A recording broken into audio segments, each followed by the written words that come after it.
Right, you! It is Sunday, the 28th of September, 2025, and what a week it has been! Now, I always begin, I forgot being enough for a while now. I want to thank my little loyal band of Patreon friends. And if you'd like to join their number, magically, it will appear above my head. The link will appear above my head. And £5 a month. If you're finding any value in this nonsense, then to keep it going, it'd be very much appreciated. Thank you very much. Now, I have to start again with Trump. I finished with Trump last week, but I have to begin with Trump again this week. The man is on a roll.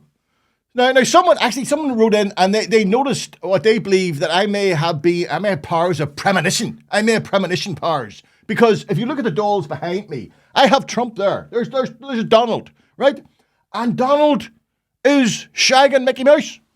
No, this has been behind me for quite a few months. And it's proved that this is exactly what's happened over the last week. Yes, that's exactly what's happened over the Jimmy Kimmel cancellation. ABC, right, the channel which cancelled the Kimmel show, well, their parent company is none other than Disney. And having caved to Trump's threats and taken Kimmel off the air, there was a commercial backlash from the American people who rose up demanding the First Amendment rights. They always talk about the Second Amendment rights. That's the right to bear arms, right? The First Amendment is free speech and all that there. But to be honest with you, Nick, if you have the Second Amendment, then you can pretty much say whatever you want. That's it. Beside the point. Anyway, the American public began cancelling by the tens of thousands their Disney subscriptions. And cancel planned trips to the magical kingdom. And well, Donald Duck and Minnie Mouse were none too pleased. Oh, they called a board meeting of all the Disney characters. And that resulted in the immediate reinstatement of the Kimmel show. He was back on the air only a week after they initially said they'd cancelled his show indefinitely. So, unbowed, this is how Kimmel pummeled the Donald when he got back in front of the cameras. You almost have to feel sorry for him. He did his best to cancel me. Instead, he forced millions of people to watch the show. That backfired bigly.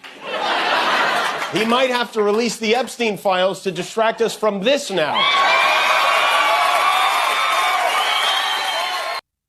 As you'd expect, the petulant schoolyard bully, which is Donald Trump, he criticized the decision by ABC, saying he may now go after them in the courts.